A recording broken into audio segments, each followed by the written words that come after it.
So we have evolved in technology with even our vegetable vendor having smartphones. So we have to evolve a lot, and that's how diabetes technology has also evolved. So what's next in diabetes technology is what I will speak about. So we all know that blood sugar fluctuates a lot. There's a lot of glycemic variability. We can kind of compare it to the stock market, which keeps on varying, and that's something that we need to pick up and kind of get our patients to go and try to mimic what a non-diabetic pancreas does. And the kind of food we eat and leads to a lot of variability, which we have seen in the last 7 days. Also, there's a lot of variability in glycemic control as well. So, in order to actually monitor patients with diabetes, we need to think like the pancreas. The pancreas is a fantastic sensor in itself.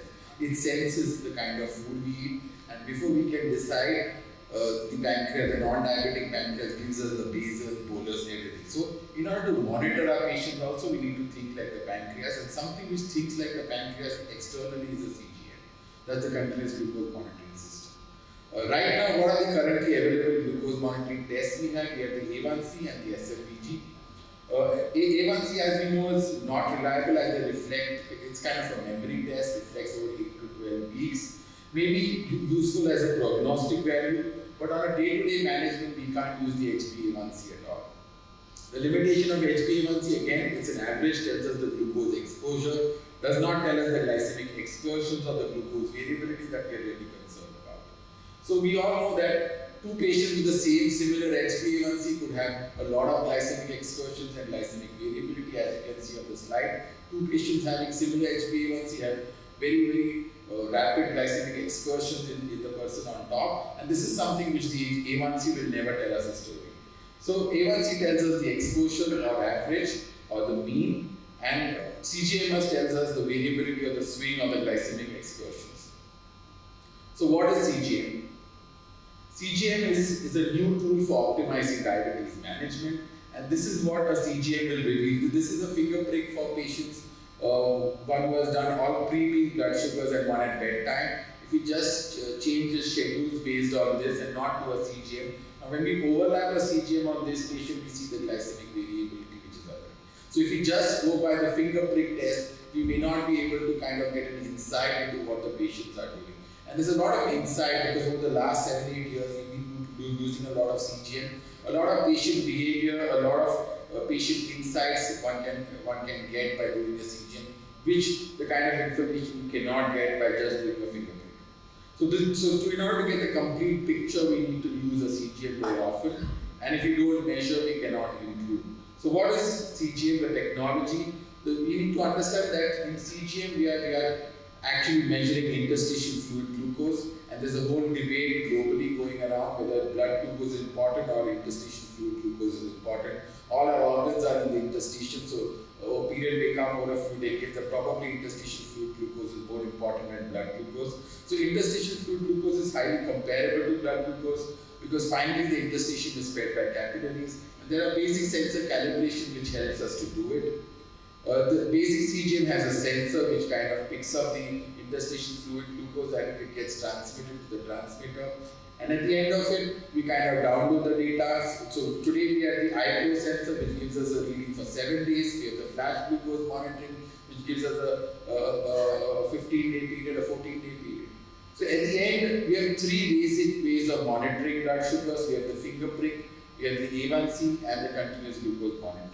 And since I come from Bombay where Bollywood films are very famous, so I compare this finger stick or finger prick to kind of a trailer of a movie. The CGM is kind of the full picture, and the A1C is the critic who at the end of the movie or probably on the Sunday morning gives us those 3 stars, 4 stars.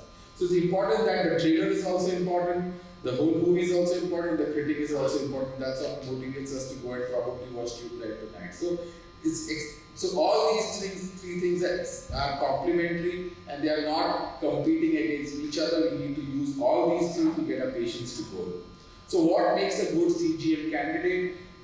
He should be responsible, most important, pre-pregnancy. Many a time when we have mismatch between HbA1c and SFBG, you have these patients whose HbA1c may be 10 and his SFBG values are all between 100 to 150. That kind of a mismatch, or the vice versa, we need to use a CGM. Irregular schedules, endurance athletes, existing complications, patients who are not enrolled, hypoglycemia unawareness, patients who are extremely brittle, insulin dependent, patients who have shift duties, there are patients who jump time zones, who have a lot of shift duties, we have patients who work in the night for 5 days, then work in the mornings. Those are the patients who really have a lot of glycemic variability, and these are the patients who are ideal candidates for the CGM. And today CGM has become cheap, so it's useful for all of us, and it's an important tool for us to get an insight into these patients. And again, highly sensitive patients who are very sensitive to small doses of insulin are the right candidates for a CGM. So we have done a largest multi-center clinical trial for CGM, and it was presented in the US and also at the RSSDI conference in 2014. Fortunately, I was one of the investigators for it. What we have concluded at the end of 3 months, that by doing a CGM on patients who are poorly controlled or who are not reaching goal, you are able to get a lot of insight, and the mean HbA1c can come down. This is a group of approximately 160 patients. The mean HbA1c can come down by 0.6%. So it's something that we need to understand, and as we keep using it, our insight and our knowledge about this particular device will keep on increasing. Apart from this external CGM, we also have an implantable CGM. The implantable CGM has a 90 to 180 day implantable sensor, and this is in a biocompatible material. It is implanted inside the subcutaneous tissue, usually on the forearm, and then there is a transmitter which is kept outside, and it also can be connected to your mobile app. This is not yet launched in India, but probably can be launched. It is launched in parts of Europe. It's called as the Eversense implantable CGM. There's a study called as Precise. I was fortunate to see some of the results last month at a technology event. And what the Precise study says is that the CGM system was safe and showed stable accuracy over a 6-month period. The Eversense CGM system is the first implantable CGM on the market. It helped in improvement of HbA1c and also reduced hypoglycemia. Now I'll go to my next topic, which is on iPod. iPod is, majority of our patients do doctor shopping because when we introduce insulin or insulin injections. And none of our patients want to inject insulin more often. But a time comes when majority of our patients land up with beta cell fatigue, and probably we need to give them multi-doses of insulin. And the unmet need is there's a need for new injection techniques to reduce pain, stress, and adherence issue. And one, we can reduce the pain and the needle phobia, the adherence improves, the compliance improves, and the HbA1c automatically improves. That's what the iPod Advance is all about, giving ease to the patient and making the patient's quality of life much better. So what is iPod Advance? iPod Advance is an FDA-cleared injection port for use in adults and children requiring daily subcutaneous injection. It's an injection port that is compatible with standard insulin pens and syringes. It's indicated for all ages.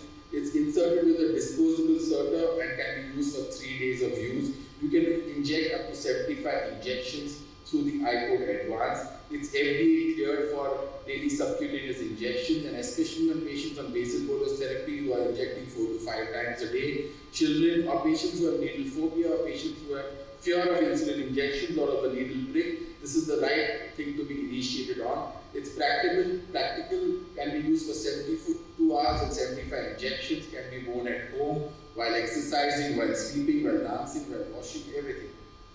So the key benefits of the iPod is that reduces skin puncture from multiple times per day to once every 3 days, reducing bruises, reduces the insulin as the last resort. Majority of patients believe that insulin is kind of a punishment that the doctor is giving. So kind of initiating insulin where the patient does not get a prick, very, very compatible with patients. Compatible with activities such as exercising, sleeping, and bathing. High patient satisfaction has been seen with this product. So this is a comparison of a patient who uses basal bolus therapy of 4 shots a day, and in a month he could puncture his skin for approximately 120 times. So if he uses an iPod Advance, his skin punctures go down to just around 10 skin punctures per month. So this is something that one should keep in mind. It's expensive. I think it's around 500 rupees per port. But for patients who have needle phobia, are reluctant to take basal bolus therapy, this is something that one should keep in mind. My next topic is ambulatory blood pressure monitoring. How many of the people in the audience are using an ambulatory blood pressure machine? Fantastic. So I can skip the topic. So India is becoming the diabetes capital and also the hypertension capital, and I don't think we are economically and medically kind of equipped enough to handle this kind of a pandemic. Majority of strokes and heart disease are related to hypertension and diabetes. And it's important that we commonly see this, that patients with good control suddenly develop CVA, patients with long-standing high blood pressure do not develop any vascular disease. So this is a parity in itself, but we see this very often. Patients well controlled on blood pressure medicine suddenly develop a cerebrovascular accident. So in the past decade, white coat hypertension has come under a lot of review, and masked hypertension also. So there are a lot of masked hypertension, non-dippers, reverse dippers, nocturnal hypertension, supine hypertension, which goes unnoticed in our clinics and in our office blood pressure measurement. And that's why ABPM comes into play. What is ABPM? It's advantageous because it gives multiple measurements throughout the day and night. It measures, it's more sensitive predictor of CV outcomes than the conventional BP measurement. What is ABPM? Is a non-invasive method of obtaining blood pressure readings over 24 hours in the patient's own environment and not in office measured blood pressure. So how does the ABPM work? It has a portable monitor which is worn on a belt, connected to a standard cuff on the upper arm, and uses an oscillometric technique to detect systolic, diastolic and mean blood pressure as well as heart rate. When complete, the device is then connected to a laptop, and then you have download the results, and you get 24-hour daytime, nighttime, sleep, awake, systolic, diastolic blood pressure and heart rate. So what is the NHS and the NICE recommendations for measurements as per ABPM? At least 2 measurements per hour. You can also do a 15-minute measurement during the patient's usual awake hours. Use the average value of at least 14 measurements taken during the patient's awake hours and 7 measurements during the night, and make a mean of it. And if you find that he's higher than normal, then obviously he requires to be on an antihypertensive. So who should be referred for ABPM? Ideally, all our white coat or stage 1 hypertensions who are newly diagnosed should be referred. We should also kind of try to unmask patients who have target organ damage without a risk factor. They have an LVH and we find that blood pressures are normal. Poorly controlled hypertensives. A lot of patients who have postural hypertension or nocturnal hypertension, which is supine hypertension and postural hypertension during the day. High-risk patients, CKDs, OSAs, ischemic heart disease, TIA, hypertension during pregnancy or preeclampsia, reverse hypertension where patients are normal in clinic and when they are in front of their wife, their blood pressure goes up. The kind of nocturnal dippers, the patients who don't dip or patients who dip a lot, or reverse dippers who have supine hypertension, these are the patients who will benefit with an ABPM. What we calculate in an ABPM is the BP load. BP load is the percentage of the systolic and the diastolic. The blood pressure more than 140 and 90 diastolic during daytime and 120 and 80 during sleep. The overall BP load is calculated. If it's less than 20%, it's considered normal. If it's more than 20%, it's considered abnormal. These are the values of normal and abnormal during day, night, and 24 hours. This is what the BP load is calculated by. This is an ABPM of 3 patients. One is a non-dipper. Usually in the night, usually I would say that you have a 10 to 20% drop in the blood pressure. Patients who don't dip are called non-dippers. The second is of a patient with isolated systolic hypertension. As you can see, the systolic value is very high and the diastolic is normal. The other one is a patient with supine hypertension and ambulatory hypertension during the day. So these are patients who have high blood pressure during the night, and when we do an echo, probably you have an LVH, and these patients may require a short-acting antihypertensive during the night. So these are the kind of patients we can actually diagnose with an ABPM, and probably we should make it mandatory for many of our patients to undergo an ABPM before we start them on an antihypertensive. My next topic is on newer glucometers. There are a lot of glucometers in the market. I'm going to speak on a few which are there and which may actually come into the market. So what do we look for in a glucometer? We look for accuracy, we look for design features, safety, convenience, and some additional features and any potential interfering substances. Well, when I mean accuracy, it has 2 meanings to it. There's an analytical accuracy and a clinical accuracy. By analytical accuracy, it means that how closely does it resemble the values from the laboratory. By clinical accuracy, you usually use a error rate analysis, and clinical accuracy means that the fingerprint measurements, how how much valuable is it in changing our therapy or our therapy making decisions. So those are analytical accuracy, clinical accuracy. Most of the glucometers I'm going to show have both analytical as well as clinical accuracy. Nowadays, the GOD, that's the glucose oxidase-based glucometers are out. There are still few in the market, but GDH is usually the technology being used because it doesn't interfere with moisture or the oxygen content, and therefore there is no strip wastage as such. This is a new glucometer coming from OneTouch. It's called OneTouch Vario Flex, and it has a clear color coding based on your values. So when your value is high, it shows in red, and when your value is low, it shows it in blue. So it's a color coded meter, so the patients know what it is. There's no coding on it. It stores approximately 500 test results, and it's compatible. The next one, which is already launched, is the Contour Plus One. Few good features on this Contour Plus One is that again it gives instant alert. It's got a smart light feature. As you can see, when the blood glucose is normal, there's a green light which comes up, and when the blood glucose is low, there's a red light which comes up, and probably a yellow light comes up when the blood glucose is high. So it tells our patients that in what level of control are you. The light clearly illuminates where you need to place the strip. Many a time, this is sabotage, I still have 3 minutes to go. A light clearly illuminates where to place the strip. There's a second chance sampling. It very often occurs that you apply very little blood and then you get an abnormal reading. So in this particular glucometer, you have the chance to reapply blood within 60 seconds. So again, there is no strip wastage. So that's a very, very important feature in this particular machine. Again, it can connect to an app, and with an app you can have a lot of data being put in, and probably which can help patients as well as his healthcare practitioner in kind of treating him better. The next glucometer, which will soon be launched in India, is called as the AccuCheck Guide system. The AccuCheck Guide is extremely accurate. There are a lot of RCTs done on it. Blood glucose testing is a very simple art, but simple things need to be done in a particular way. And what happens is that many a time we're doing it in a hurry, and there's a lot of hassle. So trying to get one test strip out also could be a problem. Spilling test strips are usually there.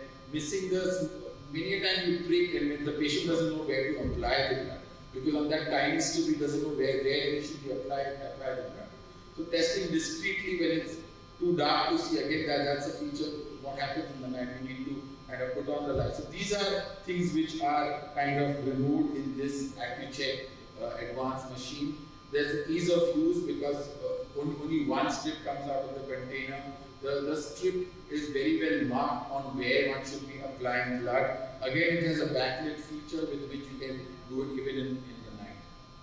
So again, it is compatible. It has many apps which you can connect to and then have a lot of data transfer. Alternate site testing is extremely important because many times our blood circulation is poor, a patient is in shock, and you cannot do alternate site testing. AccuCheck machines can be used for testing. System connectivity is extremely important because there's a lot of data we need to exchange between patient and healthcare professionals. So that's something which is compatible in all these machines. Future advances, there's something called as GlucoWise, which probably will be launched in late 2018 or 2019. And this is a device which is kept in between the web space between the thumb and the index finger, and it sends infrared rays into your web space and catches the blood sugar there. And probably it's the first non-invasive measurement of blood glucose which will come in, and probably it will make life easier for our patients. Thank you so much.